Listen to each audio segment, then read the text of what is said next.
अस्सलाम वालेकुम। अज़ीज़ दोस्तों, उम्मीद है आप खैरियत से होंगे।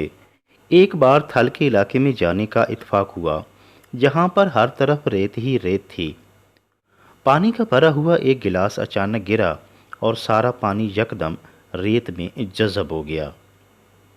चंद ही लम्हों में रेत खुश्क हो गई और पता भी ना चला कि यहाँ पानी का गिलास गिरा है।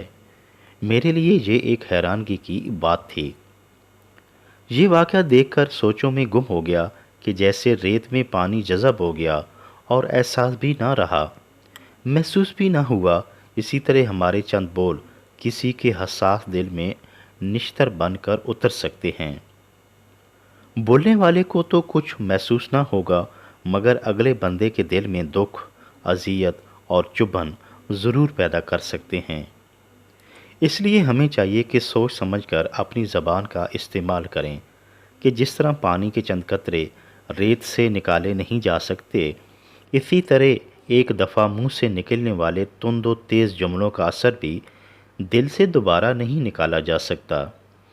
मुंह से अदाशुदा अल्फाज दिल जीत भी लेते हैं और दिल चीर भी देते हैं। इसलिए ऐसे अल्फाज का इंतखाब करें जो किसी को खुशी, इत्मीनान, सुकून, हौसला और हिम्मत दे सकें। बस दिल इसी तरह जीते जा सकते हैं।